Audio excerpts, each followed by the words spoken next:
couldn't see the control signs on the runway. His health is not. And I said, that sounds really dangerous. So I wanted to make sure we got And he's like, no, it's you fine. know, even though it's a short Taking visit, off. 5 days, it's like, 6:01. I'd like to thank everybody or welcome everybody to the East Dundee regular board meeting dated Monday, October 17th, 2022 at 6:02. Catherine, will you take the roll? Trustee Mahoney. Here. Trustee Coonsey. Present. Trustee Britton. Trustee Saviano. Here. Trustee Triber. Here. Trustee Sauter. Here. And President Lineham. Here. And if you all rise with me for the Pledge of Allegiance. I pledge allegiance to the flag of the United States of America and to the republic for which it stands, one nation, under God, indivisible, with liberty and justice for all. Thank you. All right, that'll take us to public comment. Is there anybody who'd like to address the board on either an agenda or a non-agenda item? Yes, I would like to. Cam, the floor is yours. Yes, so my name is Cameron Bruner. I'm the chairman of the Planning and Zoning Committee. So on your agenda tonight are a couple of things that we talked about at our last meeting. Just wanted to give you guys a quick overview of how the meeting kind of went. So of the variances, all of them ended up being granted, as you can see in your packet. I think in general, all of the trustees or all of the commissioners felt that all of the variances made sense. But if you do look at the findings of facts, none of them really met the legal requirement of a variance. You know, so you guys obviously can make whatever recommendation you want, but we as a board did feel like they should all go through. Separately, there was the amendment change, and that one we split the vote on. There are arguments both ways. I think in general people wanted the extra green space, but you know, a lot of the discussion was around that this is a specific development plan for that area.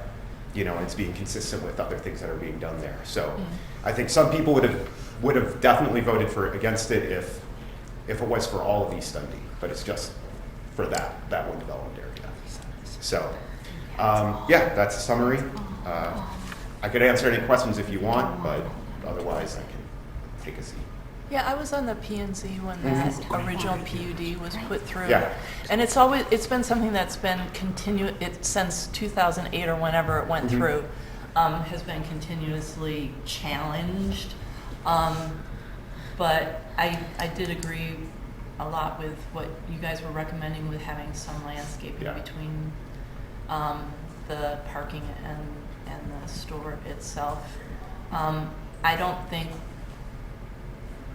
it's different because it is it's a park, but this is also a different usage than everything else too, because it's actual retail where people are going to come to it instead of a business to business type of arrangement that everything else is in that area. So I'm glad to see what you guys were recommending. And I think really too, with the one that we talked about, I think the most, which was the loading berth, that's one that we could really look at changing our ordinance for, because they were saying they have other buildings, they really don't need it for a building of that size for that type of use.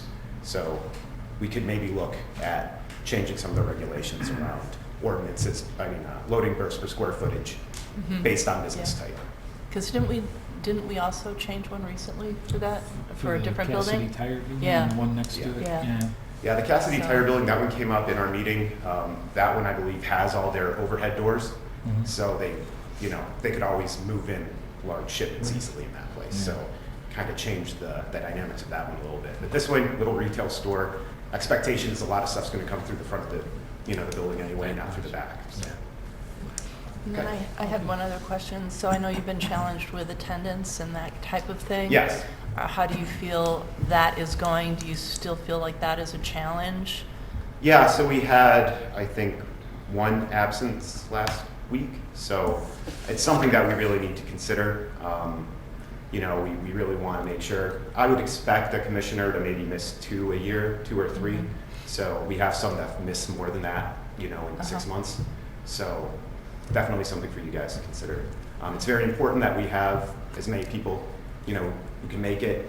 And so when we do have sicknesses or things people can't get out of, we can count on the rest of the trustees or commissioners to be there. So yeah, I would try to shoot for that. Anyone that accepts the job, say 2 or 3 max a year that you would miss. I think it's the same thing you guys hold yourselves to up here on the board. Yeah. Thank you. Good Okay, enough? thanks. Thanks. Thank Thanks, you. Ken. All right, that will take us to item 5, which is a consent agenda. If I could have a motion? I'll make a motion for the consent agenda, item A, motion to approve the special village board meeting minutes dated August 22nd, 2022, and item B, motion to approve authorization to release the Travelers Casualty and Surety Company of American Bond Number 107205028 in the amount of $113,019.45. Okay, is there any questions or discussion? Sorry. Didn't jump in. No? Kathy? Trustee Mahoney? Yes. Trustee Coonsey? Yes. Trustee Saviano? Yes. Trustee Triber? Yes. And Trustee Sauter. Yes. Okay, moving on. Give us item 6 of the agenda items. Okay, I have a motion for item A. I will move to approve an ordinance granting variations for required loading berths and landscape requirements for 1011 East Main Street, PIN number 0325-176-0046 in the M1 Manufacturing District located in East Dundee. I'll second. Okay. Is there any discussion on this? Well, I mean, this is for all 3 of these variances, isn't that right? Correct. Okay. Oh, you mean the islands and the, Right. yeah, right, the landscaping on the back. For my part, I really don't have as much issue with any landscaping requirements on the back, but I would like to see this look as presentable and as aesthetically pleasing from the front as possible. It is the gateway to the community, and the more we can do, the better. There isn't any sort of access or easement issues that would require eliminating landscaping on the front, is there, Joe? No, and actually the front meets the requirements. It does, okay. Yeah, as far as the islands go, I know those are always a pain Yeah. for snow removal and so forth. So, I don't particularly have an issue with that, but landscaping I think is important. So should we one by one talk about them if there are If issues? you Like have the loading questions, yeah. berth is, if that's first, is that something that is a common thing that we should change because our ordinance is maybe out of date? We shouldn't have the requirement for 2 because I think they mentioned in the meeting that businesses nowadays get many more things delivered to the front door through UPS and Amazon, and maybe that's not a standard that's needed for the next. It's possible, yeah. I mean, or if in each instance we would require a variance, I don't think it's too, onerous a task to come and request it. Well, I guess my question on that note, though, is that 2 requirement, is that for commercial use? I mean, if this was industrial, it would be something It's else. based on square footage, Any building. pretty much. In that PUD. So it's a 2 loading dock requirement for 45,000 or greater, correct? Loading berth. Loading So berths or they- whatever. They can have a berth basically at grade, just hang it out, reserved for Right. loading. It doesn't have to be a raised truck dock, Right. to your point, or lowered truck dock. But if they have to get a variance each time, like according to the variance rules, they can't, it's not easy to get a variance based on, we don't mind or we do mind. They have to prove a hardship to get the variance. So if it isn't an actual requirement we want to have, I wouldn't want them to feel like they had to get a variance and then get denied because technically they shouldn't get a variance because they don't have a hardship. That's valid, but I think I would rather have more control than less. If we have it in place and they need to meet that requirement, but can't because of a hardship and they can prove it, then they can come in and get the variance. But if we change it to where you don't need it at all, it's impossible to go back. I don't think it's that. Maybe it's a matter of, there's another way to approach it. Instead of, because it's not a light manufacturing, a heavy manufacturing, or the type of building that's accepting freight shipments all the time, which a retail store like this one that they're setting up does not accept pallets generally. Yeah. Or if they Yeah. do it, you know, it's a pallet of soda, Boxes. or windshield washer fluid. Something brought in on a hand truck. Yeah, yeah. So I think, you know, if we were to approach it by the class of business as opposed to, or in addition to, or as a caveat within that 45,000 feet, square foot, maybe that's, you know, an approach that we could take Yeah. too. Yeah, there are more than one ordinance that we have out there that probably needs tweaking. Over the time, there's been some, Well, and I also think the vision of what that whole PUD has evolved too. Right, it's Originally, been- it was just going to be all warehouses and all B2B Yep. and that changed. kind of thing. And now that it's changed, Yep. and we can. honestly, it's kind of changed for the good to some Mhm. degree. But did the gas station right there need to get a variance? Because they don't have, I don't imagine they've got 2 loading berths, or are they under 45,000 square feet? They're under Yeah. 4,400, wasn't it? Yeah. before is a separation. Okay, Yes. Yeah, I think it was 4,400, 4,300 square feet. Yeah. okay. Is that ordinance in our code, or is that just a general building code requirement? It's in the code. Okay.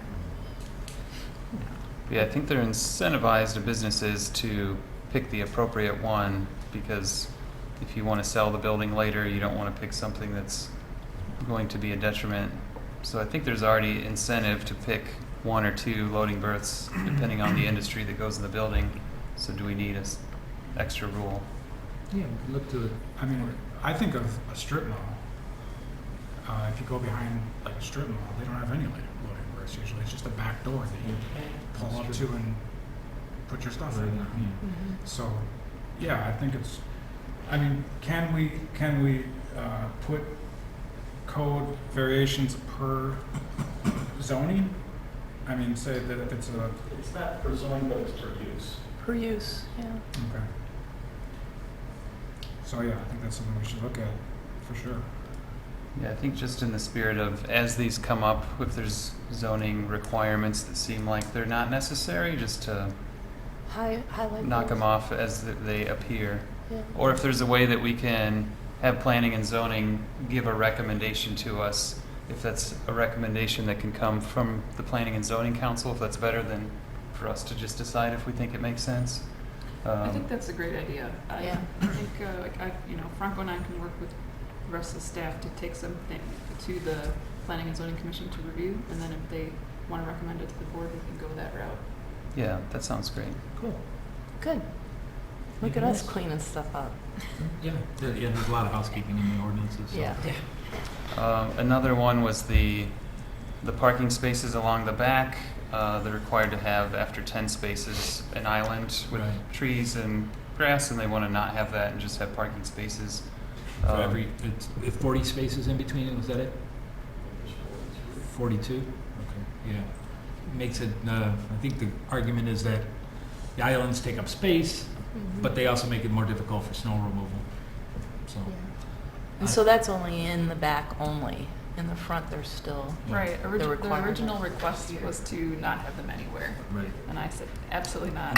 We need them on Thank the you. end. I told them this has to be the most beautiful building on that whole stretch of road. Yeah. Yeah. Landscaping, like the whole 9 yards. Right. So Okay. the back was a compromise. Okay. But as far as trees go, like the more trees in that area, the less we see the 3,000 trucks behind. So it seems like keeping up to standard with just, if it's a requirement to have trees every so often to have it, or I'm not sure why they qualify for a variance on not putting trees in. 'Cause probably everybody wants to just maximize parking and not have trees. But they are putting trees behind there, just not As many?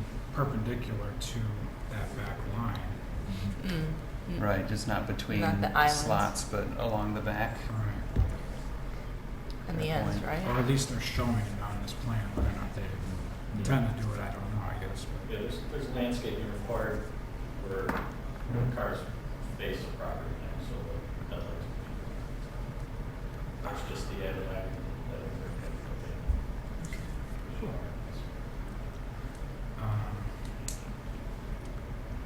what's the other, third one? Landscaping. The sides, not having a 5 foot of landscaping between the drives on the sides because they want to have I drive-throughs. feel like that's normal.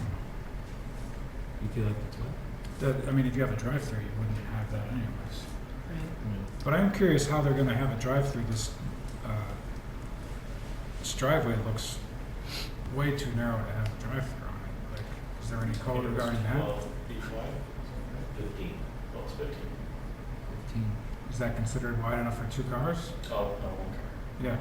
It's on So east there's no bypass in that side. Well then, okay. I'm just trying to visualize how this is going to line up if you have a line of 5 cars. Or if the first car dies, everybody has to back out because nobody can go around them. Or it seems like most drive-throughs have room to get around. Is that not a requirement for? Yeah, and. Oh yeah, Chicago. Yeah. Not out near Riverwoods where I work in Buffalo Grove. Okay. There's one. So And- they don't even have to ask for a variance for the way this is configured anyways. They can just do whatever they want. Can I comment on your Yes, suggestion? please do. Sorry. Sure. The building design and the plans, which I believe are in the agenda, there is a landscape plan in there, but Yes. we demonstrate 2 lanes of traffic on the east side of the building. Right. One would be your drive-through for that tenant. The other would be a bypass lane. Right. Oh, okay. There's 2 lanes of traffic in the back of the building as well. And then on the west side, there would be a single lane of traffic that would follow through to the west tenant that could be an additional drive-through as well. And that would have to be one way going towards the back. The entire traffic pattern would be one way for both lanes of traffic. Clockwise. Clockwise, or counterclockwise actually, Counterclockwise. if you're looking down on it. Oh, okay. So you would enter in on the east side on both lanes and either go to the drive-through on the east tenant or wrap around the building Yes, to the west tenant traffic. right. And the fire department did review the plans and had a couple comments, and we made some adjustments, but did a demonstration of required trucks, fire trucks that needed to be able to make the pass through there. Mhm. Okay. All right. If that So does answers your question. does this one reflect the changes based on what the fire department wanted? The or- particular document that was in the Yeah. agenda, I think it's just a landscape plan. Right, But I okay. have an email that was from Pinnacle Engineering responding to the fire Okay. department's inquiries. All right. Okay? All right. There was one concern that was brought up by planning and zoning that it's on the sides of the building, if there's no buffer or curb, that cars will run into the building over time or cause damage. Is there a curb that happens or posts to make sure people don't just like sideswipe the building? Yeah, there will be appropriate curbs and bollards that will be put in the final adjustments if they're not in there already. But yes, Okay. Nope, they're not. we don't want them taking the sides of the building out. Yeah. We're It's putting not some good good for brickwork anyone. on there, so. Yeah. Yeah. All right. Okay, any other questions? No? Thanks. Thank you. Kathy? Trustee Mahoney? Yes. Trustee Coonsey? Yes. Trustee Saviano? Yes. Trustee Triber? Yes. And Trustee Sauter? Yes. Okay, that'll take us to item B, if we could have a motion. I'll move to approve an intergovernmental agreement, IGA, between the Village of East Dundee and Dundee Township for a loan to install a fence surrounding the township cemetery on Route 25 and Route 72. Second. Okay, comments, discussion? Does the township not have the authority to get the same funding we would to pay for this through a loan? So the township does have the ability to borrow funds, but those funds would be costing interest. And so they would rather not pay interest, which Oh. is sort of the arrangement that's being presented now. Okay. We have available funds that aren't being utilized, that we would be fully repaid. And so it would save the taxpayers money if they didn't have to pay the interest. Okay. go a long way towards dressing up that corner too, I think. Absolutely. Yeah. Yeah, it does look nice. So, I noticed, so if they receive their grant, that would more than cover this.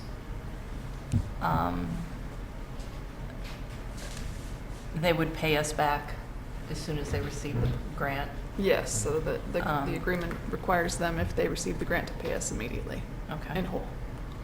And so the schedule out to 2030 is just based on portioning out that $300,000. If they don't get the grant, Correct. essentially. Well, no, it don't starts get it. before they, yeah, or Get if some the to the grant is delayed, so we'd get 37.5 next 20, next year. So, okay. What are they doing for us? I guess we get a nicer fence. You Right, know, and my understanding I'm is sorry, that I think that's really, Yeah, my understanding is that the grant money, they've already been approved for it. It's Mhm. just. Yeah, getting it's been a it, lot. you know, and so that right now is the holdup, is actually having, you know, it's great to be told you're getting money, it's, show me. So, Mhm. Yeah, I guess the benefit is just to the taxpayer not paying more for it, Mhm. since it's some of the same people that we're serving. Or does that come out of our property taxes towards the township that they pay for, or that's? it's No. the township This is, line item. well, they get a portion of your property tax. Yeah. But, you know, what we're talking about here is TIF money. So it's not coming out of the general fund. Yeah. There's a lot of value to it, and just the security of the area, and, you know, the township supervisor did mention that there's a lot of funerals that take place closer to the street, and so there's people gathering fairly close to the road, and, you know, they just don't want anything to happen, so it's safety as well. So the advantage would be we get the fence sooner. Yeah. That Yeah. could get started, what, December you said? Or I this- think they want to start next week. Yeah. This year. So- If it's approved. Sounds like they've already purchased items or preparing, Their- whatever. Their board will review the item Yeah. on Wednesday night. Okay. So we get the fence sooner. As a taxpayer in our line item, we wouldn't be paying for interest or they wouldn't have to put into their budget the interest that they would be paying for it. All right. Correct. And there are cars that fly off of this road into Wendy's or various restaurants, so it would be nice to have a buffer Yeah. for safety. Actually, you know, apart from East Dundee Cemetery and of course West Dundee's, I'd be hard pressed to name a cemetery that doesn't have a fence. You know, and think about it, there are very few that aren't, you know, rural, small little Mhm. cemeteries. Any cemetery of any size usually has something like that. Yes. That's great. Any other questions or comments? Nope. No? Okay. Catherine? Trustee Mahoney? Yes. Trustee Coonsey? Yes. Trustee Saviano? Yes. Trustee Triber? Yes. And Trustee Sauter? Yes. All right, then that'll take us to item C, if we could have a motion. I'll move to approve a resolution authorizing the village administrator to execute an agreement with Donegal Services to demolish the village-owned and vacant water pumping station located at 3 parcels at 406 and 408 Barrington Avenue. PIN number 0323312005 and 0323312007 and 0323312009 in the amount of $74,325 and no cents. Second. Okay. Any questions or discussions? Well, this is for the house building, or is it for just the thing in the Both. backyard? Both. All of it? Everything. Everything. Joe, how deep is that cistern? Is that like 20 feet, 25, something? 25? It's 15, close to 15, we measured that. Oh, it is, okay. Yeah, so, Is this something we budgeted for?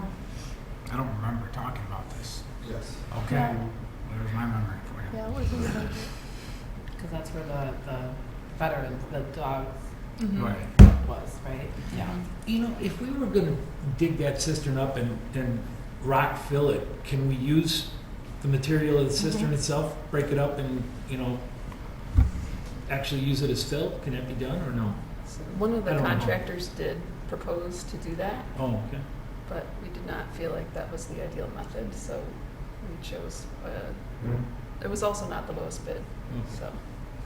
No, I just wonder about stability, how long it would take before you'd actually be able to dig it out, but if it were deep enough, maybe we could do that. We did that Just a with thought. our in-ground pool that was defunct. filled it You in, have to or- break up the bottom, which I think was in your thing, and then you have to break up the pieces small enough. So it is labor intensive, and then you still have to fill it in with rock. Yeah, you gotta have some fill. So, Yeah, we'd never fill it all, of course. and that's just so that you don't end up with the sinkholes and all that kind of stuff. Yeah. And Cool. Okay, any questions or comments? No? Okay, Catherine? Trustee Mahoney? yes. Trustee Coonsey? Yes. Trustee Saviano? Yes. Trustee Triber? Yes. And Trustee Sauer? Yes. All right, moving right along, we'll go to item D if we could have a motion, or actually this is a discussion point. So we'd like to read it in. Discussion on property standards within the village and provide feedback regarding a proposal from B&F Services to provide code enforcement services for the village. Second, if we need it. Erica, would you like to run us through this? Sure, so we've been having this conversation a little bit here and there for the past 5 or 6 months. Basically, we'd like to get direction from the board on some proposed code updates, if there's a consensus that we should modify the code to implement some of these code issues. And then further on in the discussion, we can talk about what level of code enforcement does the board think makes sense for the community. So if it's okay to start with the first one, parking in residential districts on the driveway. So some communities prohibit the ability to park commercial business vehicles in the driveways. I'm not sure how the board feels about this, if there's a strong desire, medium desire, low desire to proceed with enforcing I this. guess I would wonder what would happen for somebody with no garage. Would they just not be able to have There's a lot of very small garages Where the big like, man will in fit. our neighborhood. Like I know several neighbors who have their work van or whatever, and I don't know where they would put their Yeah. vehicle. I think probably upset half the block if we did that. Yeah. So I'd say low interest on that one. Very low. And I know, and it was allowed if it was on hard service up in the estate zoning area, because the lots are bigger, the driveways are bigger, and that kind of thing. And I can think of 2 people in my neighborhood that would be affected that are longtime business people. So I don't know if it would definitely pose a hardship for some small business owners and contractors. One's a painting contractor, another one owns a bridal expo business. Well, actually, he moved his stuff off to he has an off-site facility, but I mean, there's people also in the neighborhood that might work for heating and air conditioning. They might have a truck for a company that they work for. Yes, I see you nodding your head, Tricia. Yeah, down our street. And We've got that they right are there. allowed to drive the truck home for the evening. So I'm concerned about putting a lot of, would it be nice if there weren't any, commercial trucks, or if it's a matter of taking it down to a particular size, or based on the zoning area, it can be a van or something like that in R1 and R2, but it could be bigger in areas that have larger lot sizes. We're slicing and dicing, and I don't know if we want to get that specific into it, but it would be appropriate based on the amount of land size that each one of those zoning districts. Well, just to give you requires. some perspective, up in the Triangle, the Terrace neighborhood, there've been a number of calls that I've received about this, and there's one that's just a few blocks away from where I live that is like an 8,000 pound, 8,500 pound box truck parked in the driveway. You can't even see, depending on your perspective, the house next door. That's a little much. And so how do you balance the 5 houses that are across the street looking at this with the needs or, situation with the person who's got it on their property? You just kind of weigh that out. We could parse out the idea with size of the lots, but that gets to be cumbersome. But of course, if we have BNF Tech coming in to corral it in, then that's what they would be doing. But I would consider, this landscape vehicles and stuff like that with big trailers. There are a number of them up there in that neighborhood, and as I tour that area, man, there's probably a dozen, if not more, violations if this were to be considered. So I think it's worthwhile. I do. I think as far as commercial, like work vans, I think we would be like, it would come off to me like discriminating against blue collar workers. And I'm not for that at all. It's like off base for what It's- we have. in our And I'm community. not cool with that. But if you're talking RVs, long trailers, box trucks that are super tall, like big trucks, that's different. But like there are work vans all over. Yeah. And I would hate to put any of them out. And I think lot size is discriminatory too. Like I couldn't buy a big enough house, so I can't have my work van. So I feel like that. Yeah. I know Yeah. you were just brainstorming, but I'm Yeah. just saying like that goes that direction too. Like, Right. So we could do Almost something along the shame-ish. line of vehicle weight. Anything 4,000 pounds or under, that sort of thing, which should encompass any pickup truck or any normal sized van, that kind of thing, any work-related vehicle that way. That's a common distinction in the codes. Okay. What you just were Vehicle talking weight? about, yeah. Yeah. Yeah, so I think like a that's something. Sprinter van is like fine, but yeah, like a giant moving van. Yeah, it's exactly what this. I could is. see drawing a line Yeah. before that. Absolutely, yeah. Yeah. If you're buying an RV, have a good place to put it. I Absolutely. agree. I agree. I'm okay with that. Yeah. That's a luxury. That's not like this is how I put food on the table. Right. All right, so it seems like we have a direction on the first one. So I'll work with the attorney and staff to bring that back. The next one. Because this has had should we have some kind of a village-wide open house for people who feel strongly, like the people that you've gotten some complaints from and the people that would be affected, to come in and make their piece? I think we can put some recommendations together, but I before we do anything that's gonna cause harm to a resident, I think a hardship. I think I would just want to put it out there to see what, how big is this problem? How big of a problem would we be creating, number one? And number two, how big of a problem is it currently, really? And that's, One of the things we could do is, once we've sort of culminated the discussion this evening, we can take all of the sort of directions and, put it out there for the community to digest, and maybe have some kind of feedback form open for 30 days or something. Anything that we decide to move forward on, we can implement 6 months from now. Say it's effective July 1 of next year. We give longer lead time if necessary. So if there's an appetite for that, we can just sort of like put a news article on the website saying here's what was discussed, here's what we're talking about, what are your thoughts, and take some feedback that way. Or even a survey. Yeah, and keep I like track that of idea it. too. for Email. me, I've always kind of, tried to shy away a little bit from government being in our lives more than necessary, because Yeah. it seems to be everywhere we turn around, someone's telling us something, what to do and Right. how to do it. But with this, there is, from at least what the communication that I've had, the people have called me, it's legitimate, you know? Yeah, It's- I'm not again, saying, trying to I'm not balance it saying out it's is what not. we need to do, yeah. But, you know, the people that are upset are gonna yell the loudest. Yeah, And, yeah. but I am so reluctant to take away any of the rights that our current homeowners feel that they have based on our lack of ordinance and then restricting it further. I can't even tell you how,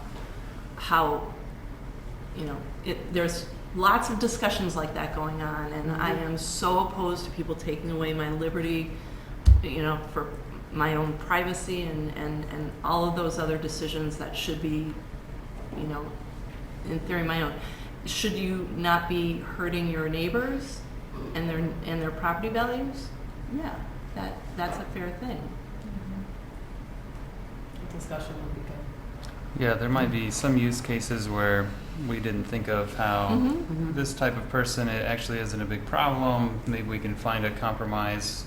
But yeah, it'd be nice to hear if there are groups that feel like this is very offensive.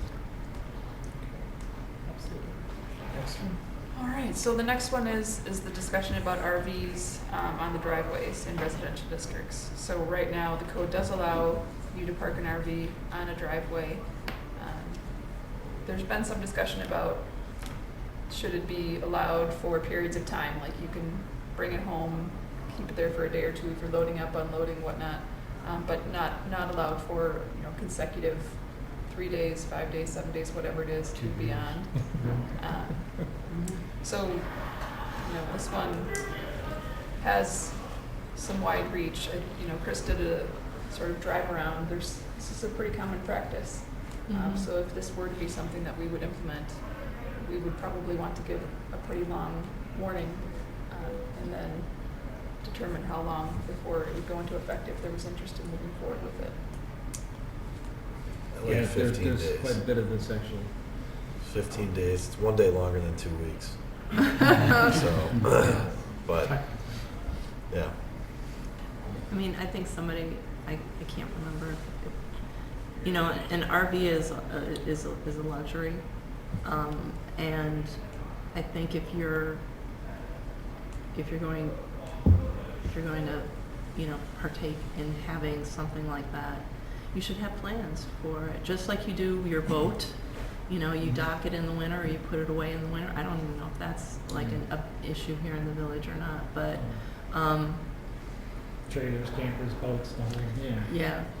Yeah, I mean, and there's the aesthetic to consider. Right, you right. know, and it, yeah.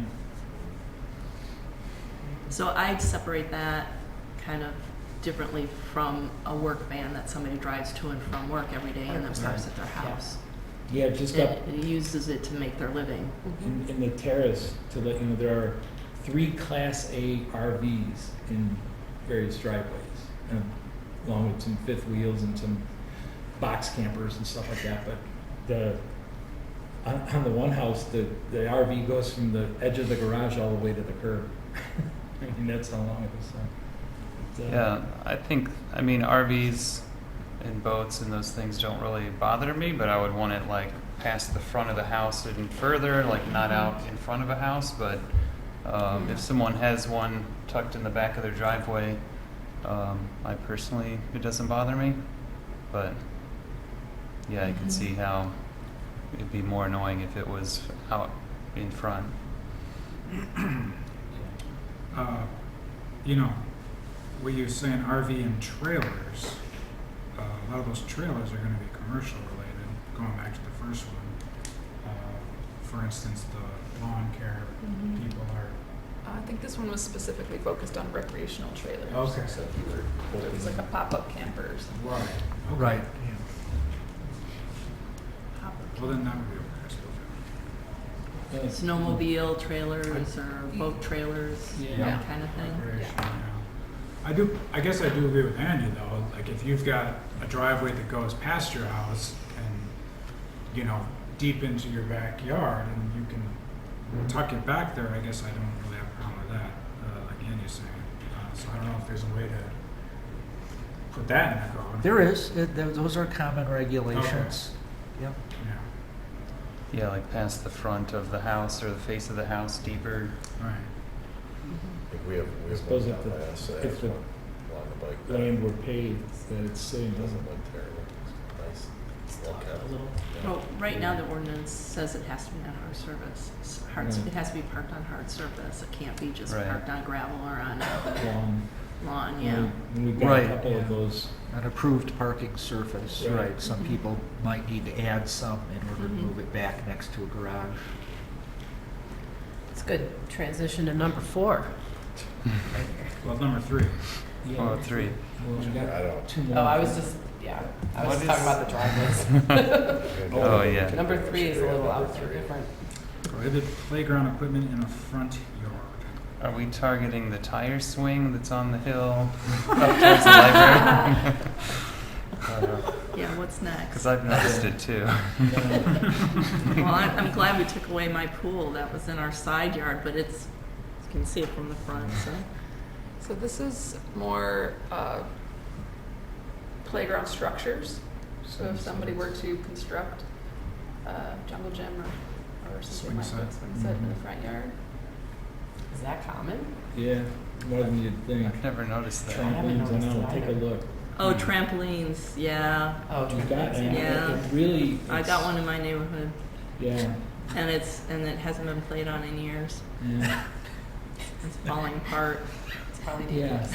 I'm sorry. mean, I mean, it's just grown roots. Well, if it were being used, that's one thing. Right, exactly. The kids were having fun and laughing. Yeah. I don't want to take that away. You know, but but if it's just sitting there rusting, you know. you Granted, gotta ask yourself. they go, their backyard is a big hill, so Yeah, but down it- into a ravine.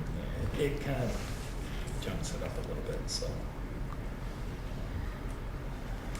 Okay. But yeah, I'm okay with I'm okay with not that. having like permanent structures Yeah. or trampolines in front yards. I think there's plenty of room in the backyard. Trampolines that Yeah, become permanent right. structures. But allowing the tire swing, Yeah, I think that's a big problem. The tire swing is. How do we feel about hammocks? side yard. And the front porches. Was there one more or no? Yes. So the discussion about concrete, asphalt, or paver driveways. So the code already requires this for all new construction moving forward. But anybody that is, did not have it prior to the implementation of the code is grandfathered in. So the suggestion has been to implement the requirement and give people a period of 2 years or something like that with which to come into compliance. And then from there, issue, enforcement if there's not compliance within some, multi-year period of time. Because we do have a lot of gravel. and We It does do. deteriorate pretty. Could there be something like the facade grant or something that's thrown in to help people that maybe even in 2 years can't afford something like that? Like that could be put together. I don't know. I Just- love that I idea. love that idea too. I did get the information about the previous residential grant that we had, and I looked through the application and things like that. I don't see any reason why we couldn't do. We could try something. I think West Dundee and Elgin, if I'm not mistaken, have, or at least have had programs set up for facade improvement programs that are not just commercial, but residential as well. I don't know how costly it's been or how successful. We could make a few phone calls and see what they think or what, Well, we did it once already, right? Yeah, I'm not sure when it stopped, but it seems like it was going It was up. our budget crunch. Yeah. I can tell you when. I don't know It if was, yeah, it was when we had, well, I don't want to say well received, but not a lot of people took advantage of it, and then. But if you're linking it with something that becomes Because of like that. an ordinance Mhm. change and a Yeah. requirement, I think that you'll have a lot of people take advantage. Yeah. The longer the period you allow, the less a grant program is needed, because you're sort of giving them enough notice. Yeah, we don't want people just to sit and wait, So But- 2 years is a little tight. So you might want to be able to have some money available to help certain people if they meet criteria you create. I've seen 5 years is probably the most common. I mean, it's a long time It if is. it's important to you, but Well, and I, just to kind of balance it out with the idea that there's an aesthetic that we want to shoot for to keep the look of the town up to a certain code, to a certain level, and you know, you have to weigh it out with, is it fair for this neighbor to subsidize that neighbor's driveway? I don't know. I would say no on its face, but at the same time, if we put together some sort of hardship criteria that we could set up a program to help out to a degree, we can certainly look to that. And if the goal is to boost the aesthetics, then property values can go up, and then everybody Right, wins. exactly. So then it's like, that's why you help your neighbor. But it's because they all it's win another from that example of, perspective. you know, you got 5 cute little houses all well tended, looking at across the street on one that's, you know, falling apart. Is that fair? Yeah, you know, you gotta, it's a balancing act. Yeah. That we have to look to, so. But it's not like we're giving them the money, they have to match it. Well, You know, it'd true. be similar to what they would need to do. Right, we wouldn't be paying all of it, obviously. Right. Right. I mean, you said that some people would be grandfathered in if they had an older house, or who would be grandfathered in and who would be forced within a certain time to? This would be creating, there was a grandfathering of existing gravel driveways. The new ordinance just applied to new construction. And this ordinance would create a requirement that existing gravel driveways become non-gravel. The options are listed there by a certain date. Yeah.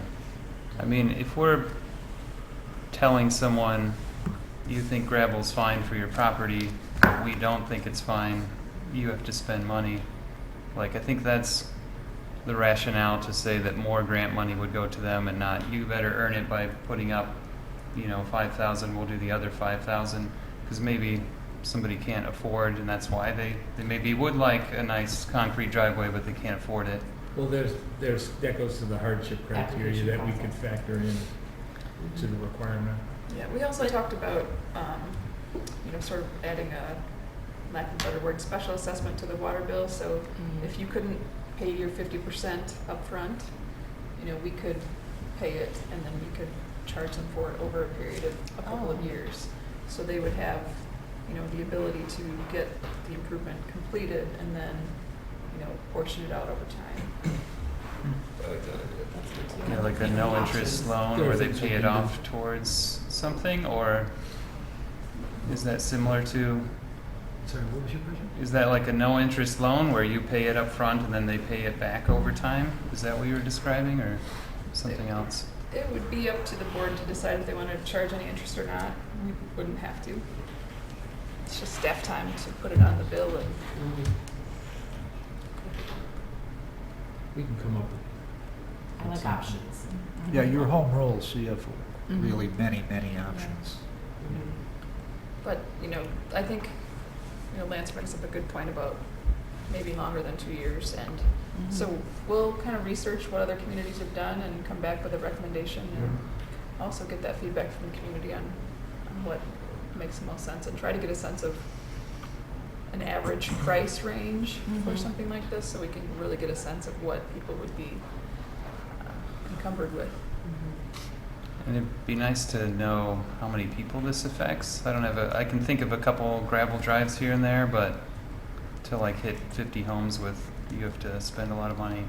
You just think about, I mean, given the, you know, if we were in Florida or down south, that'd be one thing, but just even the snow blowing and plowing and in the wintertime and snow removal on a gravel is just... It's going to tear it up. And it's going to put gravel and dirt in the streets and in your lawn and everything else. That's so. a mess. Yeah. Now, I understand, Andy, I think where you're coming from, but, you know, there's an aesthetic, I think, that the village as a whole needs to consider, you know. Yeah, homeownership is expensive, there's no doubt about it. But if you had a neighbor whose gutters were falling down, would you stand for that, you know? I mean, you have to ask If yourself. the house was gonna fall down, Well, or I mean, where do you draw the line? I guess is my point. yeah. You know, if you keep it up and, you know, we all keep to a certain standard, then I think the whole village is better off. I think it's because it seems more of an aesthetic standard that we're deciding Yeah. as a community we want, and somebody might be perfectly fine with their gravel drive, like a fixed income, really old couple that just is not too concerned, but we are. And so I could see more tax money subsidizing that because they don't want it, but we do, and we're investing in something that they don't want, but we feel they need. Yeah, that's what I was trying to find, is like a practical reason beyond aesthetics, a justification for asking for that. Well, the last comment that you made does that. Yeah, right, that's my, yeah. Yeah. Yeah, and I think they would agree that it is nicer. It's just the price tag Mhm. Yeah. that I'd be concerned about for them. Do we know if Carpentersville has anything like this in place? Do you know, No Chris? idea. We'll find out. Yeah. I'm sure. Okay, was that? That was That it was for it? that. So then, just the discussion about what's the right size of enforcement. Right now, it's just complaint-based only, so, there's sort of good and bad to that. If you have people who regularly call in concerns, you could be targeting one area over others. If we had the support of potentially the service, it would be sort of more objective throughout the community. Chris and I were talking today about what, a baseline would be, or like a starting point might be like 4 hours a week to supplement with this service. Have them, come in and do an initial survey, and but Chris also said he might have some more capacity to do a little more on his own if the board directed us to do more enforcement of this. Okay, so it's more the implementation, the practice and the implementation. So we actually get in the Similar car and to drive kind of, around. yeah. Yeah, and this is absent any of these new things. Right. This is just for like our existing code. Right, Right. I see. Would there be a possibility of like hiring a part-time? I mean, we'd have to, I guess, balance the cost out by having BNF Tech do it 5-6 hours a week as opposed to maybe someone 1 day a week kind of thing. I don't know. I think the benefit of going with a company similar to BNF would be that they could handle it from their drive-by inspection, sending out the notice, taking to adjudication, and following it through the whole way. If you chose to do that, you could just have them, write the violation, and we could take it from there. Yeah. But they will know our code inside and out and be able to apply it accurately. Okay. As opposed to trying to do somebody part-time. Yeah. But I think in order to get the community up to the standards, we need to have some further direction in the even whether it's the parking issue with the trucks or the RVs or the trailers, just to get our code up to snuff so that we can Yeah. strategically enforce these things. Right. Cart before the horse. Right. Yeah. Yeah, there also is something, I mean, this is going to sound kind of cheesy, but there's something too to be said for an impartial application of it, where, whenever we have an employee, it may be difficult for someone to crack the whip on a neighbor or Well, whatever, somebody that I think that's actually a good safeguard against, bureaucracy, of, faceless bureaucracy of, Agree. yeah, the point that I like, I guess, the complaint model, because that's your neighbors then. That kind of sets what they're, you're talking about aesthetics, if they find something objectionable, then they would call it in or report it. I mean, I think that's appropriate. You put it on this company, they're gonna find everything, because that's what they're paid to do. And we're gonna be sending out a lot of notices to people. Well, Maybe we wanna do that, but Yeah, to me, there's that just also feels a like, ripple effect with the complaint base. So if somebody calls on a complaint on this particular neighbor, and I go out there and investigate it, and then as I'm driving by, there's somebody 3 doors down that has the same situation, something similar. I don't wait for somebody to call on that person. Sure. Because then they're that going to makes say, well, sense. what You about want my neighbor? consistency. Who Right. sent it to Yeah. me? So Right. there's a ripple effect just on the complaint-based side. yeah, no, that makes sense. I mean, I'm not saying we shouldn't do that, but it makes me uncomfortable to have a third party come in. Like, if we're gonna be fining people, then we should be the ones doing it. It's my opinion on that. We shouldn't farm that out. That's just my personal. And Chris is one person, so that is the other option. Do we hire someone part-time to do that?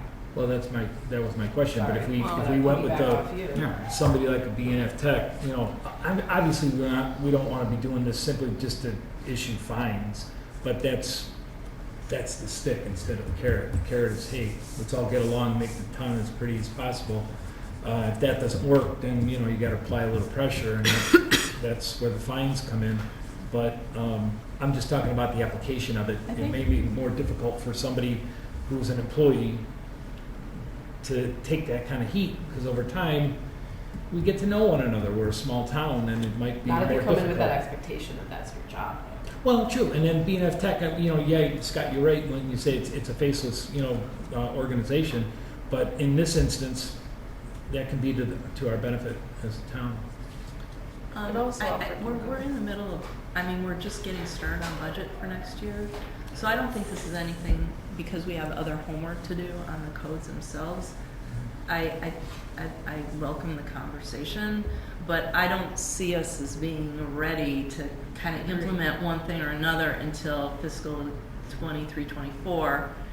And so maybe it's a matter of, through the budget process, Chris working on the options of what would it look like if we had B&F come in for 4 hours a week, and obviously everything would be under the purview of Chris as well, right?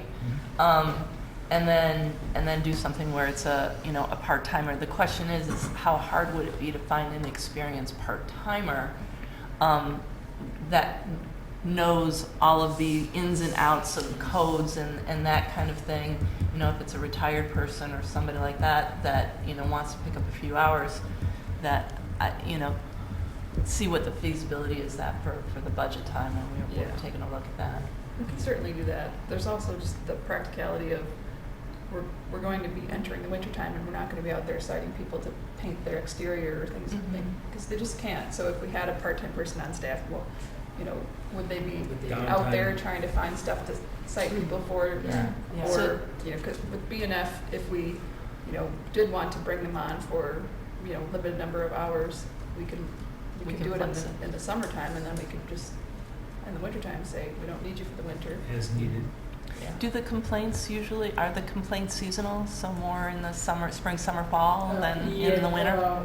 The spring is usually the most robust number of complaints, because people are, inside in the winter, they don't see as much in the springtime. All of a sudden you open your eyes. Everything's like that, and then the grass complaints start, about June. People don't know yet for the year. It didn't rain too much, there's more, a million excuses, but so it's spring and summer are the most. So the part of the contractor arrangement as needed, I guess, would probably be the. So could we do like a blend of the two ideas, where I like Scott's point is that I really only want to enforce things that the community actually cares about and they're calling about, or that we identify and feel like it's worth bringing up, instead of everything. Like, could it be when these complaints come in, they go into a list or a queue that B&H helps investigate and give the report or like follow up on, but they're not out spying into everyone's yards with the rule book saying, we found an amazing amount of violations. So the thing to keep in mind is that if you bring in a company like B&F, they take their protocol from the village staff. And there are different levels of scrutiny, so you don't really, they don't come in like a third-party mercenary and saying, oh, we've studied your code and we're going to, here's and they get paid by how many thousands of violations. I imagine they're like the tow truck companies that are like that. They will take the priorities that Chris will outline, and they'll look for those, and only those. Okay. So that's how it's set. They're just a helpful set of eyes to go look for the things that are important to the village. Yeah. I like that more if there are certain things that we feel like are a problem and we want somebody to help look for those And that's how these things. companies are, that's what they want. And they work in many municipalities, and their protocols are different for different municipalities. So they're different concerns. It's good to know there's flexibility there. Yes. So we can put together some scenarios for budget discussion when we get closer to that in a couple months. I guess the last thing I'll say is that if we're gonna use this BNF, I would think the right way to do it would be, they give us the notices and our staff files with the adjudication, rather than they go through the adjudication. So if a resident has somebody to complain to, they're coming and complaining to us, not to some company that, doesn't even live here. That's how I feel about it personally. Yeah, they would come to the village anyway, I think. Right, but we would, we just say, oh, issue it's the- not on our. The only issue there is you'll have a little bit of less efficiency, because if Chris is going to be the one that has to follow up and issue the notice, and BNF or TPI or whoever it is isn't going to be involved, they just submit a report, he's probably going to want to confirm that it exists before he issues the notice, because there's, the sworn statement is the notice, right? So you'll get an extra visit maybe, but that's not necessarily a problem. Just a little less efficient. As long as there's a way they can come to us or complain and be heard in a way if there is abuse or some kind of problem, it sounds like is what Trustee Kunze is talking about, of being able to deal with us instead of a third party who we're like, oh, we don't know what they do, and they do. It's out of our hands. Okay. So we got basic direction? I think so, thank you. All right, great. Now, the next item then is E, also a discussion. If somebody Move would to like discuss a read proposed ordinance amending chapter 116.04A6 of the Village of East Dundee Village Code to add a requirement of biannual manager training for all liquor license holders. This one came about of a discussion that Trustee Kunze and I had with the chief, and Chief Kruger actually recommended it.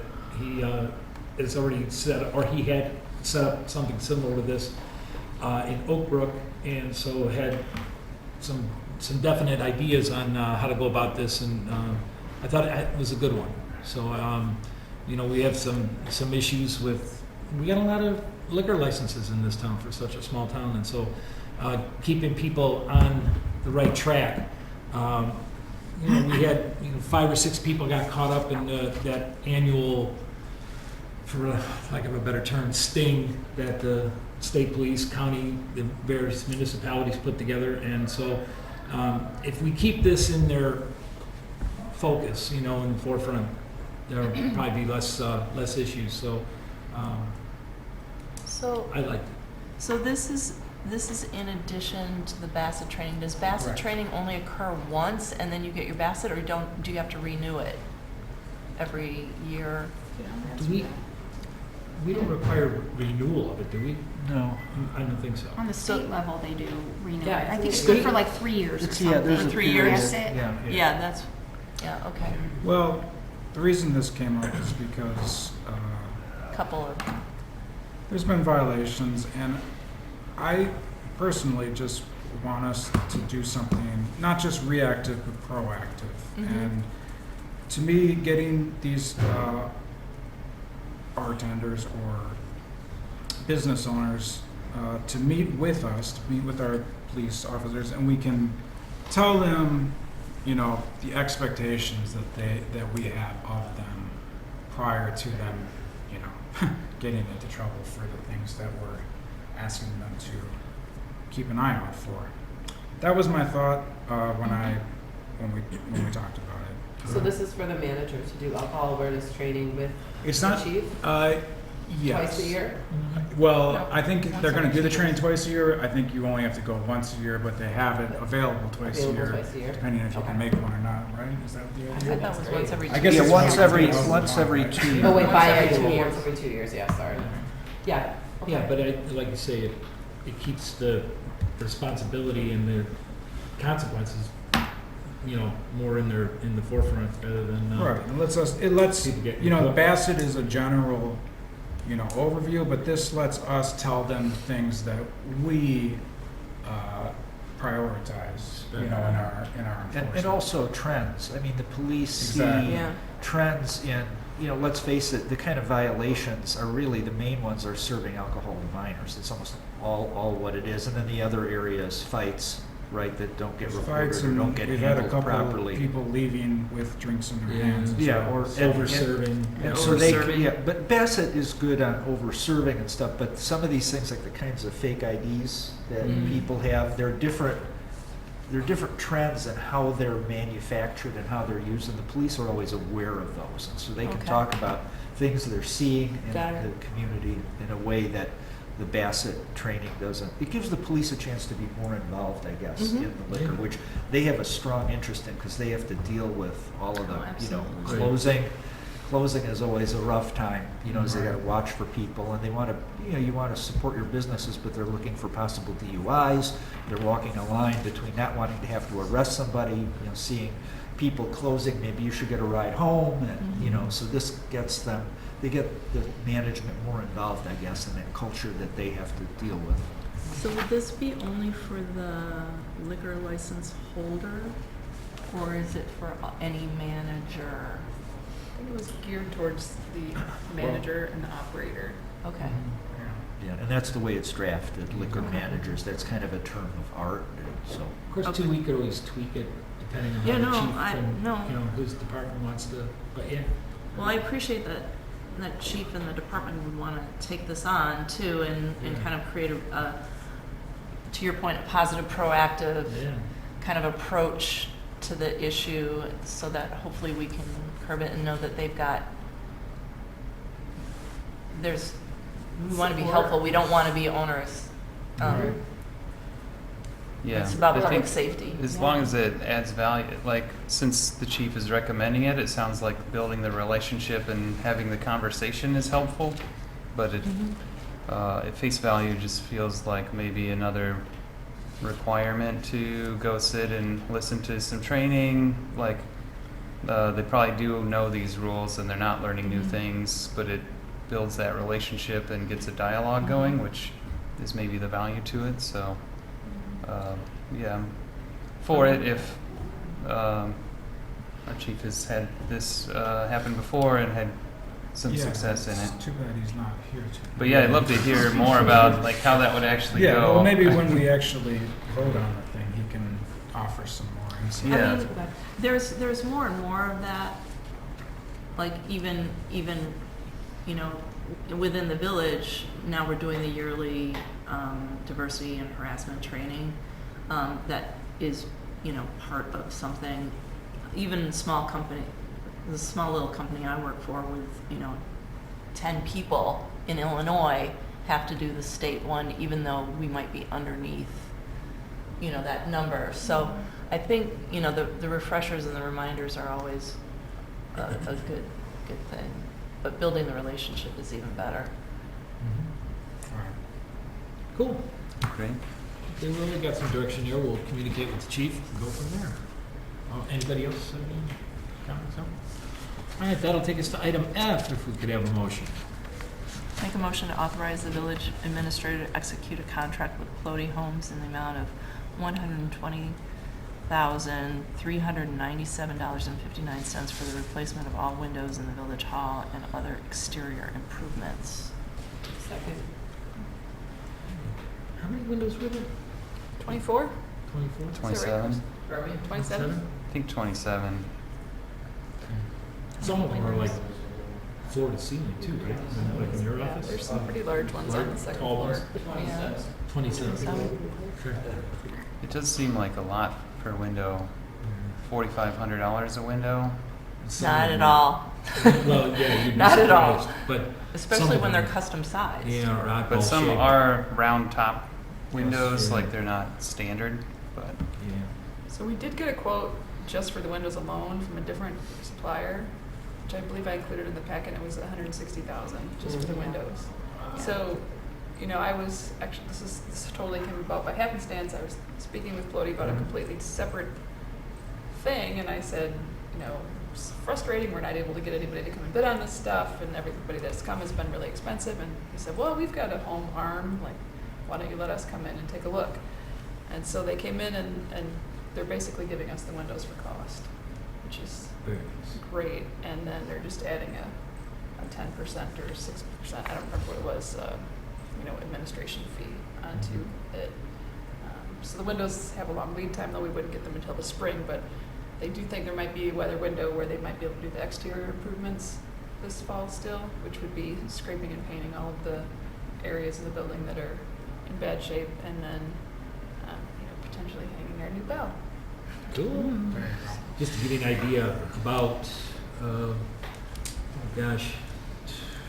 close to 20 years ago, maybe, 18 anyway, I had windows in my house replaced, 12 of them, 11 of them, it was 12 grand.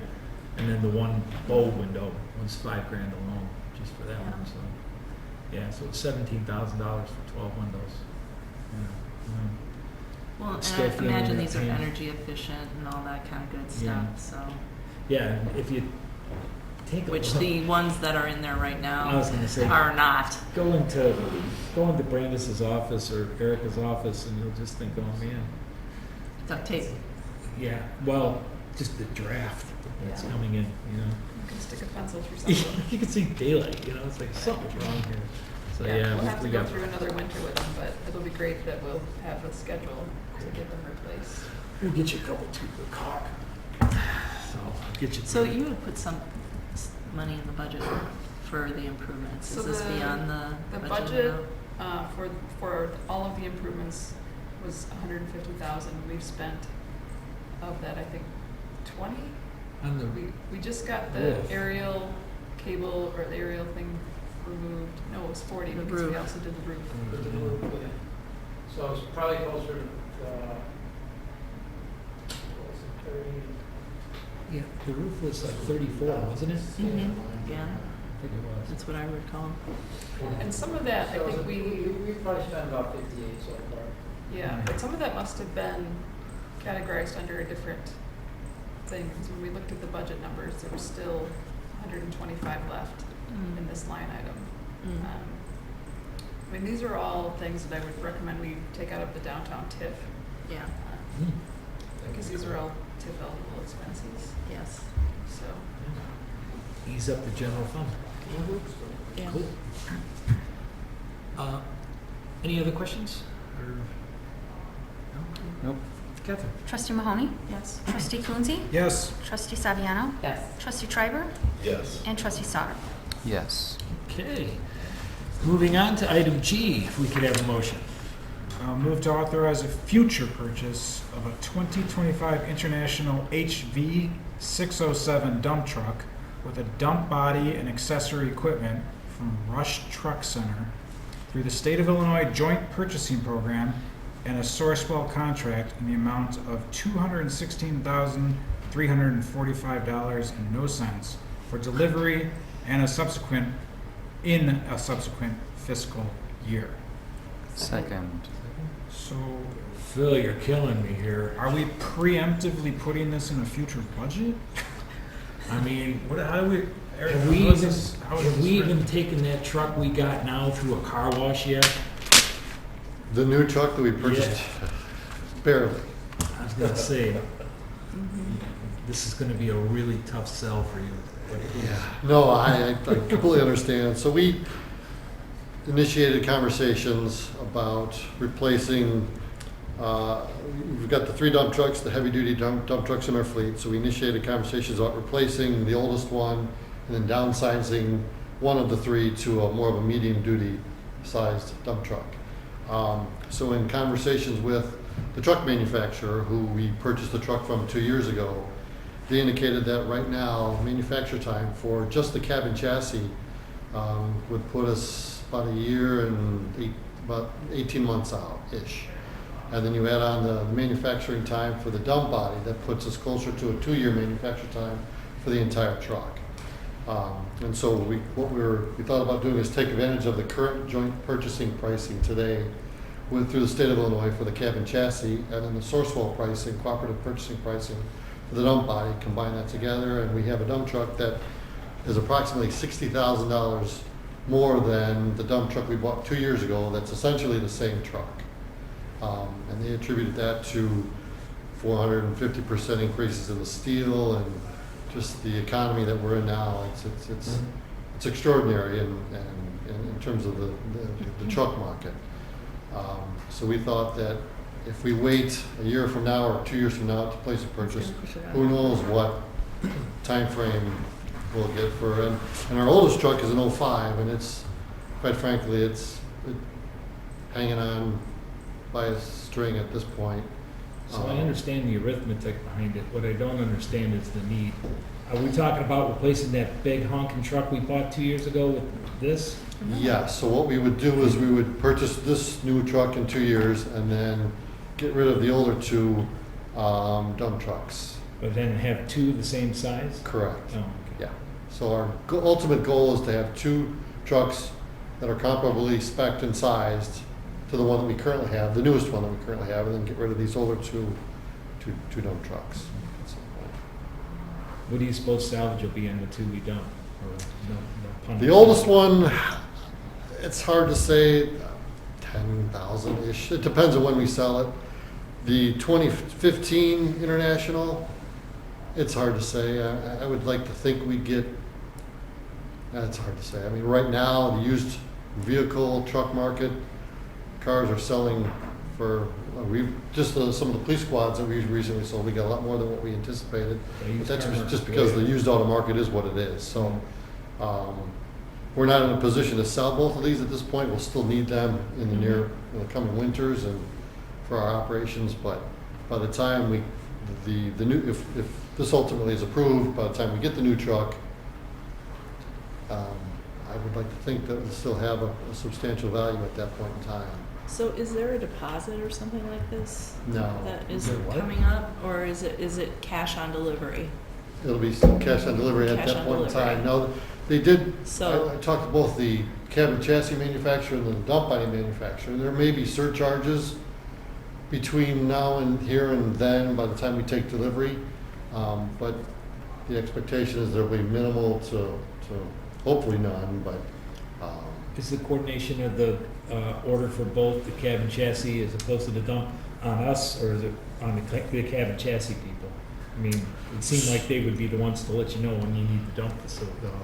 yeah, so the purchase is through the cab and chassis manufacturer, which is Rush Truck Centers, and they're out of Huntley. So the dump body manufacturer is kind of a subcontractor. So the agreement is with Rush Truck, but we also have chosen Bunnell as our dump body manufacturer through the Sourcewell pricing contract.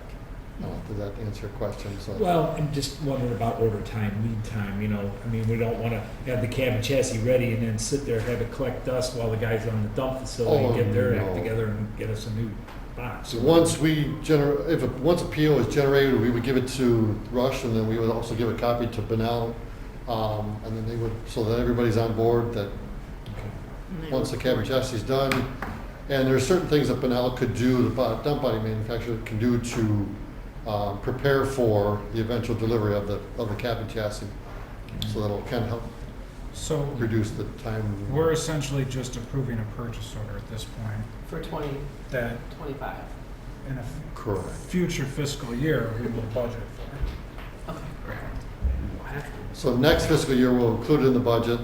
It's unlikely we'll get it next fiscal year, so then we'll rebudget it the following fiscal year, so that, and then expend the dollars whenever the truck is delivered.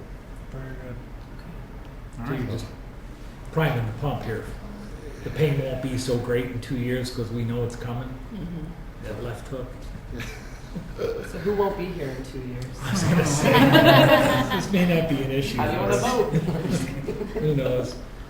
This is kind of an extraordinary request, that, something that I've personally never been involved in, but it's unique times that we're in terms of the auto and truck market. Do we have a blade for the big one?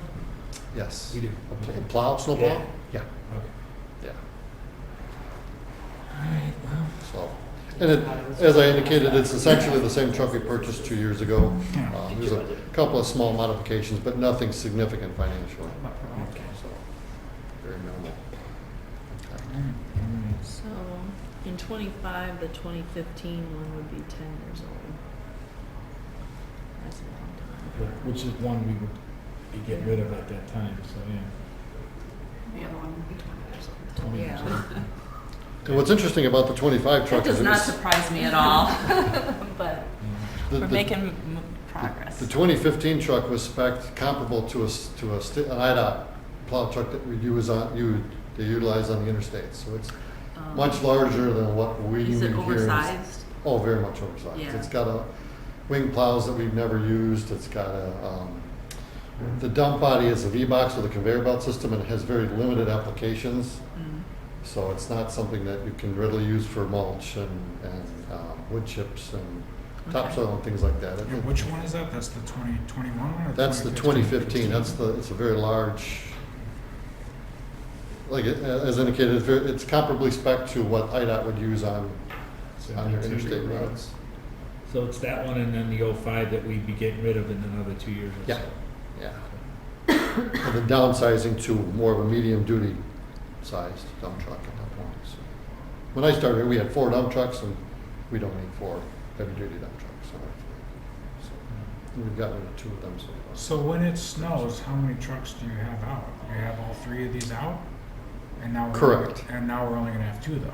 Correct. So we have pickups, and we also have 1-tons. So we have a fleet.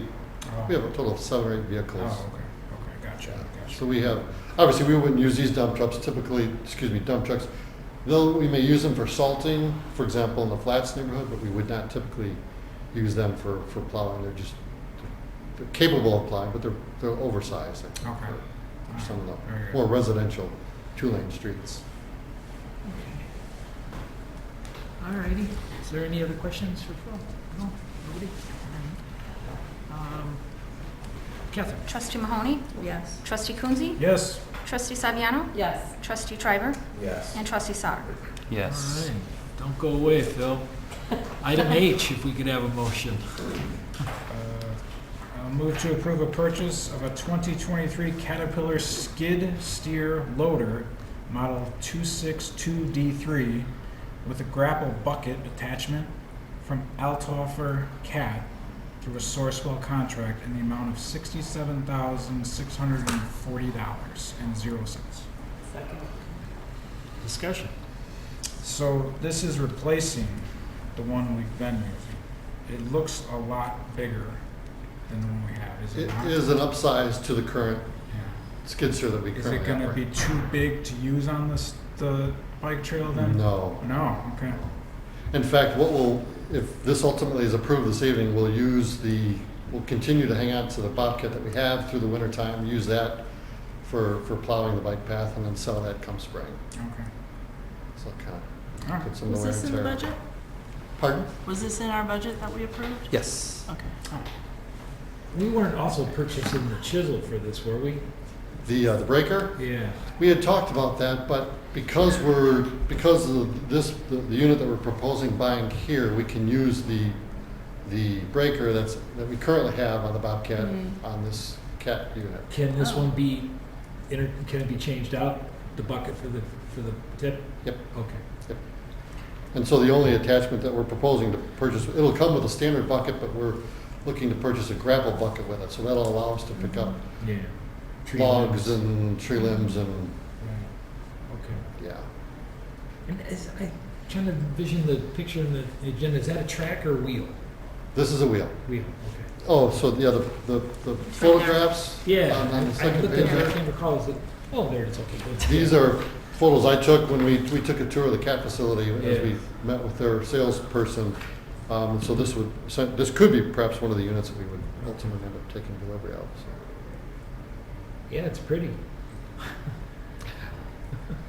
And there were options out there. There's obviously Bobcat and Caterpillar, but working with the Caterpillar folks, they were very. In fact, their pricing exceeds the Sourcewell pricing, the discounts. Their discounts exceeded the Sourcewell pricing, so they were interested in maintaining or building a relationship With Altar.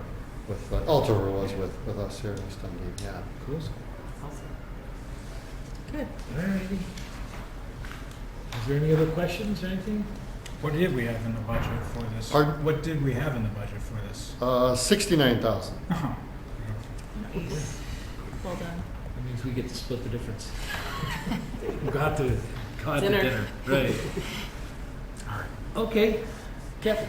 Trustee Mahoney, Yes. Trustee Coonsey, yes. Trustee Saviano, Yes. Trustee Triber, Yes. and Trustee Sauter. Yes. All right, thanks, Phil. Okay, then that takes us to the warrants report, the financial reports rather. Warrant lists are in your packet. Questions can go to Brandis or Erica. We'll have our village reports. Start with Andy. The leaf pickup is happening soon. I remember last year we put a bookmark to ask and Yeah. clarify to residents where should you put the leaves, in the street or in the parkway, because I think they said in the parkway, but I put it in the parkway and they wouldn't take it, but the people who put it in the street they did take. So Yeah, it was kind of if there's a way we can kind of clearly announce to the Educate. residents, because I think West Dundee does, put it in the street, and then we were saying something different. Well, we were saying don't put it in the street because people don't like it when it's in the street because then it gets wet and then they're sliding on their bikes and stuff like that. So that's why they were saying put it in. Well, it's a new grass. program too with Flood Brothers. If you recall, they told us not to put it in the street because the equipment that they had was kind of new for it, and they didn't want to be drawing gravel into the impeller and chewing it up. So that was one of the things that they said not to do. So putting it on the right of way, if you will, or the parkway kind of thing, was the way to go. But if you put it too far in, they didn't have the reach. If you remember, I remember seeing they would go down the street picking up, and one guy would be walking actually behind the truck directing that hose, but he only had so much clearance, you know. I mean, I only reach have kind of 3 thing. feet of parkway, Yeah. but 'Cause yeah, well, as there's long as sidewalks we. in your neighborhood, right? Which is it? But up in the terrace, they But don't yeah, have as long as we sidewalks know up there. what it is and announce it, I think Yeah. that's all. That, And we should announce that When? when they say it's Wednesday, it's actually Wednesday through Friday. Because people get upset on Wednesday when they don't do their yard and then, They forgot me. This year will be on Monday. We went back to Monday. Last year well, was- whatever day it is, it's Yeah. not Monday though. It's Monday through Yeah. Friday or whatever because Yeah. they take all week to do it. Yeah, they'll make one pass through the village and. Right. Yeah.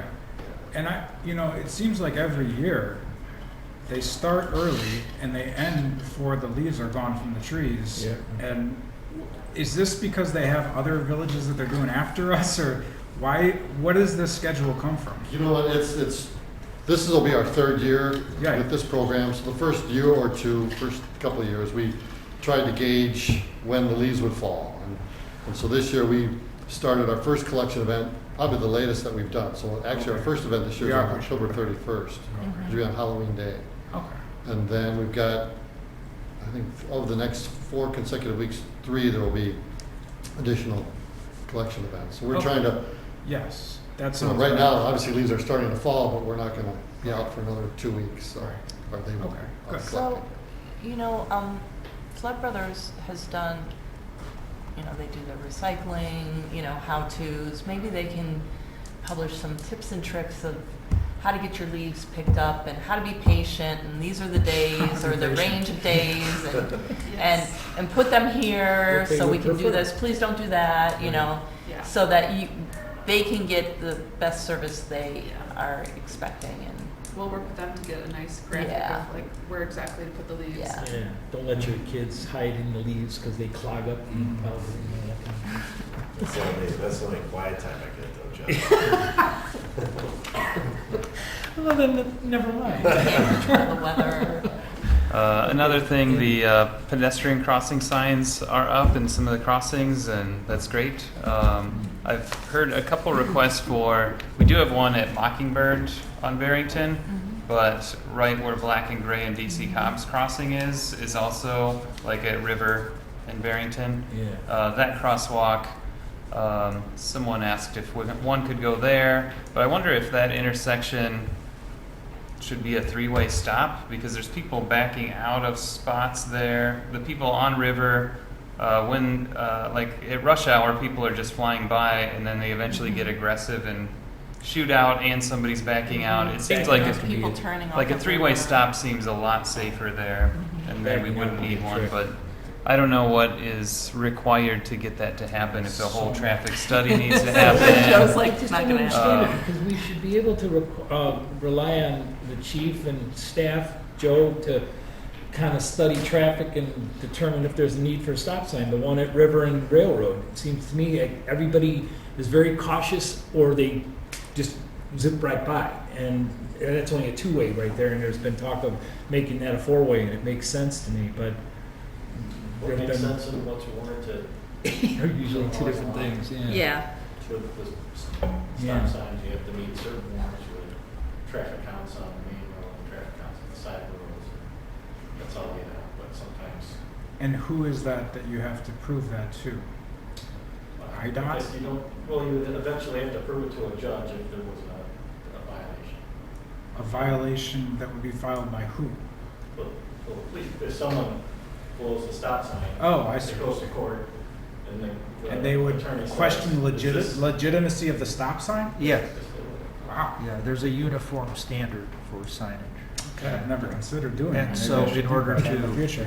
In order for a violation to be brought up, and the average person doesn't know this, but people who retain an Right. attorney, but the point is it can come up. Right. And so due diligence would suggest that you have the backup so that all your stop signs are appropriate under Or- the uniform standards. Or you put up the stop sign, and then when they do question the legitimacy of it, that's just one that gets away. Say, fine, you don't have to pay your ticket. 99% of people are just going to stop and not Yeah. take you to court over it, you know, so. We would have to have an ordinance though to back that up, that there's a sign oh, there. that's right. I mean, it's not a great game to play to just pass ordinances that are not based on the standards that you're supposed to Yeah. follow. Not Just- anymore. But not the No, worst but it game. seems like every time we bring something up in this, it's, there's a study that has to be done, and the study doesn't meet the requirements or whatever, but it's like, everybody's complaining about this, so at some point, it's like. Well, you don't need to have it for the freestanding ones in the Yeah, street. the short solution Right. is we could put one of those in there, maybe try That's to get the like that. three-way stop since we think it's warranted, but if we can't, that does slow cars down. Like, I bike 18 miles to work, and some roads I've started to keep track just counting, and it's 1 out of 50 will actually stop at a normal crossing, at a crosswalk. Right. But at those, almost always people stop because they think we actually Oh, I have to need to stop look. at these things. So, so I think that would help slow people down there and Right. be a good short-term solution, even if we can't get that. And then the last thing, there was some talk about on Michigan Avenue and on Hill Street now, complaints that as the winter snow piles up, like cars parking on both sides of the road, it's kind of impassable or hard for some people to get large vehicles out of their driveway when there are cars on both sides. So yeah, Hill and Michigan are ones that I know of just from people talking to me about them. And that's because the driveways are so close together? But yeah, it's a narrow street, and traffic from Rosie's, like on any like weekend night, could go all the way to almost my house. But I think Trustee Britton has mentioned like getting her truck out. Sometimes you can't. Peter, who lives across the street from her, can't sometimes get his van out of his driveway. And especially in the winter when there's snow on the sides and people park close enough that I'm told some trucks can't even get down the street. So could we say no parking on one side of the street to make it so that people can pass more easily and get out of their into their driveways more easily, And it can be plowed. and make it easier to plow? Yeah, it's a good point. Yeah, we could look to that. So something to look into. I don't know what goes into that though. Talk to the chief. We'll see about that. But that's all. Okay, great. Trish, what do you got? No report. No report. Rich? No report. No report. Scott? No report. No report. I just want to thank everybody for the Oktoberfest help. It was a really well-run event, well-received. Rained Saturday night late, but hey, what are you going to do? But still, I think we had a good time. The only real, I guess, fiasco would be those blow up jumpy things on Meyer for the second year in a row, so our consistency is that. Franco has talked about that, maybe looking for another source, but it was really good. I really had a good time doing it, so appreciate everybody's help. And good job, Catherine, getting the band that played Friday night. Radio Gaga. Oh, They right, were yeah. good. Hey, they were. They're Very coming good. back for Friday Thirsty night? Thursday. Yeah, Friday actually I we got had the more people than contract Saturday, already. which Good was job. unusual. Last year it was the exact opposite, but yeah, it was, Good job. Good gap. Friday was really good. It worked out well. Kathleen, what you got? Sorry, I haven't been here for 2 meetings, so I've got a little bit of a list, but update on the I noticed in the biweekly update, the state has our gypsy moth traps. Do we know what the timing looks like? Number one, to find out if we would qualify, because spraying would be in the spring. Do we know what that would look like when they would get back to us? But I'm anticipating reaching out to our contact there and having a conversation with her. Okay, that'd be good to know when that is. Also, is there, because it would need to be done in spring and our fiscal budget doesn't start until May 1st, I would like to make sure that we're withholding at least the 20K if we don't qualify for the state program. And in the 22-23 budget, so that we're not kind of blowing the whole budget on everything, and then not have money to be able to do that if we don't qualify. And then, do we know if West Dundee, Carpentersville, or the township, maybe when you talk to them, if anybody else in the neighboring areas has also put traps out or have been involved in this? She's actually, our contact has taken our information and plugging it into a mapping system that they Oh, have. okay. I don't know if it's GIS or Okay. what program or Yeah. system we're using, but she's going to provide me with a link here hopefully Oh, soon. awesome. And I'll be able to see, but that's assuming other towns have gone through the trap process Right. that you've gone through here. So Right. I'm anxious to see kind of what information that she's going to share with us. Okay. Yeah. As you can tell, I'm very engaged on this subject. So as soon as we find out, I'd love to hear more. Chris, Brianna's final inspection. I'm looking forward to some pancakes. Yeah. How'd that go? We're moving. They're, on the building and fire department side, they approved everything. It's the health department was planning to be out there today. I haven't seen the results Okay. of that inspection yet. All right. But that'll be the last thing. Awesome. Another new business hopefully opening soon. Yeah, that's good. This Thursday is Staff Appreciation Day. I won't be able to join you guys, but I do want to express my gratitude to you all and the hard work that you put in every year, and have one for me. And then I want to take something off your list, Joe. All right. But we need to put it in front of everyone else. And it goes back to the traffic study for Water Street and Bonnie Dundee. I don't know if we're going to be ready to be talking about. I know it's been a project that you've been working on at some point in time. But boy, oh boy, with the street closed, it sure is nice to walk my dog for the culvert and everything else. Not that I would expect that, but you know, there's still the issue of an excessive amount of traffic, and I think speeds are only going to get faster with a newly paved road. So, and a culvert that doesn't have a bump sign or dip sign in front of it. So if we could try and put that on the conversation. And then Dickens Parade, has anything been resolved on that you could share? Or if you planned on sharing that? And that's it. We are moving forward with the Christmas Electric Light Parade. I know that West Dundee's has it on their board agenda to discuss tonight, but we are in, and I believe Carpentersville is in, so it's just a matter of if it will be 3 or 2. Okay. Cool. Is that all? Yep. Great. Mr. Molina, What you got? Oh, board. Joe. Aero roads in town, working on Dundee. They plan to put the binder down towards the end of the week. Great. And if temperatures cooperate, surface still the end of the week, but probably next week. And on 4th Street, Schroeder's gonna be in town on Monday to start the underground. That project. Okay. That's very cool. It'll go a long way to cleaning up that whole area there from Barrington all the way to, what is it, Railroad? Is that road? Or, and, okay, cool. Great.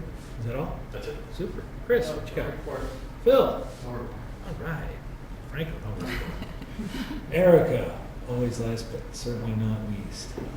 Well, the signal at Christina Drive, knock on wood, before our next board meeting will be on. That means we gotta stop. Yes. So the anticipated date is November 2nd, right? 4th, November 4th, yes. Our next meeting is November 7th. So, good luck. When we come next, that light will be on, which has been, Oh my God, what a lot of fun there. odyssey Yeah. to get that. Really, It's been an we should epic write that into a odyssey to chapter get of that. How not to go about putting in a light, traffic Yeah. light. Yeah. And then High Street's moving along pretty well too. They're breaking ground there, so that's looking good. Yeah. That is all right. Great. Okay. Well, we've gone through reports. We're going to go into an executive session. We're going to adjourn from this meeting, so if we could have a motion. What's the topic of discussion? Erica, what was it? C5, acquisition of property. C5. Okay. All right, I will move to close into executive session, close to the public and media under the provisions of the Illinois Open Meetings Act, 5 ILCS 120/2 C5, acquisition of property, and we will adjourn out of executive session, not returning into public session. All right. Thank Second. you. Okay. Catherine. Trustee Mahoney? Yes. Trustee Coonsey? Yes. Trustee Saviano? Yes. Trustee Triber? Yes. Trustee Sauter? Yes. And President Lineham. Yes. Thank you, everyone. We'll see you soon. Take 5? Sure. Or 4.5, whatever. Couple 2 trees? Or is it really fast? Let's do I got time for a beer?